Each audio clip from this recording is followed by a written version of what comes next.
L'heure est venue, l'heure est proche, le jugement est proche, le compte de l'homme est proche. Tout le monde est responsable de ses propres actes. Le prophète sallallahu alayhi wa sallam a dit « Comment puis-je tranquille ?»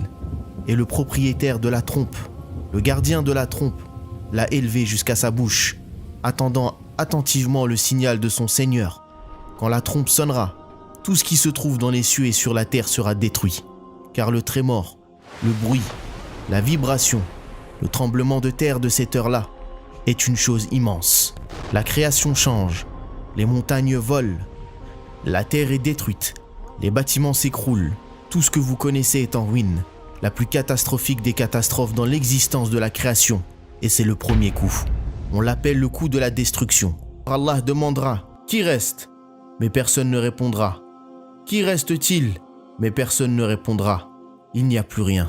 Allah Azza wa Jal saisit la terre et fait défiler les cieux dans sa droite et le secoue et dit « Je suis le roi. Où sont les arrogants? Où sont les orgueilleux? Où sont les hautains? Je suis le roi. Où sont les rois de ce monde?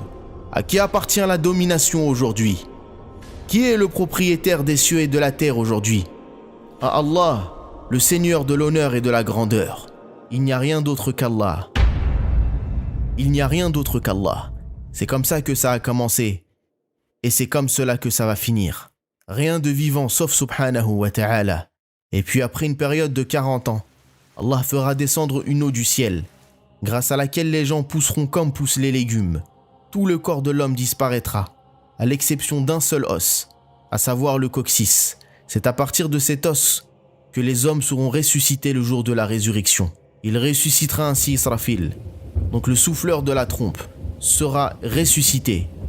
Il s'élève et ensuite il dira « Souffle encore » et il soufflera encore.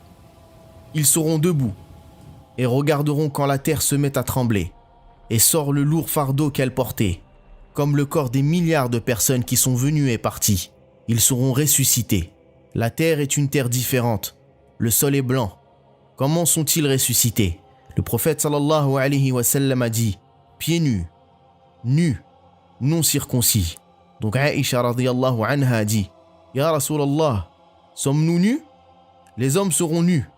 Ne se regarderont-ils pas les uns et les autres? » Alors le prophète sallallahu alayhi wa sallam dit « Ya Aïcha, la situation est beaucoup plus importante pour que les gens se regardent les uns et les autres. Et quand ils sortent de leur tombe, il y aura l'obscurité et vous verrez certaines personnes entourées de lumière. » Ibn Mas'ud radiyallahu anhu a dit « Votre lumière dépendra de la quantité d'actes que vous avez accomplis. Certaines personnes viendront avec des lumières énormes. La lumière de certaines personnes sera suffisante, juste pour elles-mêmes. Et certaines personnes seront telles une bougie qui s'allume et s'éteint. Comme certaines personnes seront ressuscitées et ne peuvent pas se lever. Ceux qui mangent l'argent de l'usure, l'argent de la riba, ils ne pourront pas se tenir debout. Puis vous verrez une autre personne poussée par des enfants. Il a mangé leur argent, leur richesse. Ils étaient orphelins. Il leur a fait du tort. Et c'est leur situation au jour du jugement. Le soleil arrive à 1 kilomètre de la tête des hommes et il commence à transpirer. Alors certains se tiennent dans des flaques de sueur jusqu'aux chevilles, certains jusqu'aux genoux, d'autres jusqu'à la taille, d'autres encore jusqu'aux épaules. Certaines personnes seront noyées dedans, en fonction du mal qu'ils auront fait. L'humanité panique et la peur est immense, et la chaleur est insupportable, et la sueur recouvre les gens. Ils diront « Oh les gens, vous voyez votre situation? Vous connaissez notre calamité. Vous savez ce qui nous est arrivé. Allons trouver quelqu'un pour intercéder en notre faveur. » Ils se dirigeront vers Adam. Adam répondra « Nefsi, nefsi. J'ai mangé de l'arbre interdit et j'ai désobéi. Allez donc voir Nuh. Jamais Allah n'a été autant en colère qu'aujourd'hui. Je ne peux rien lui demander. » L'humanité tout entière se dirigera alors vers Nuh pour qu'il intercède auprès d'Allah et lui demande de commencer le jugement. « Oh Nuh, toi qui as été sauvé par Allah, intercède auprès d'Allah pour qu'il commence le jugement. » Nuh répondra « Nefsi, nefsi, j'ai déjà demandé à Dieu ce dont je n'avais pas à l'interroger, et il m'en a blâmé. Et je n'espère qu'une chose, c'est qu'il me pardonne. Allez voir donc Ibrahim. » L'humanité se dirigera alors vers Ibrahim alayhi salam. Ibrahim répondra « Nefsi, nefsi, j'ai menti 3 fois. Allez voir Moussa. » Moussa dira « Nafsi, nafsi, j'ai tué un homme. Allez voir donc Isa. » Isa alayhi salam répondra « Nafsi, nafsi, allez voir Muhammad, un serviteur auquel Allah a pardonné tous les péchés. » Puis l'humanité se dirigera vers Muhammad sallallahu alayhi wa sallam qui répondra « Ana laha, elle est pour moi l'intercession. » Il a dit ensuite à propos de cela « Et je me mettrai dans un endroit pour lequel on m'enviera, et je me prosternerai sous le trône, et je louerai Allah par des louanges avec lesquelles jamais personne ne l'avait loué. Il me répondra « Lève-toi Muhammad, parle, on t'écoutera. Intercède, tu seras exaucé. Demande et tu obtiendras. » Et je dirai « Tu m'as promis l'intercession. Alors permets-moi d'intercéder pour tes créatures, pour que le jugement commence. » Alors Allah dit « Je viendrai et commencera le décompte. Le jour où les anges commenceront à se déverser, alors les anges descendront des cieux rangée après rangée, formation après formation, groupe après groupe sur cette terre plate, une création si grande, si immense, que l'humanité sera hypnotisée par eux. Et ils diront « Est-ce que c'est notre Seigneur ?»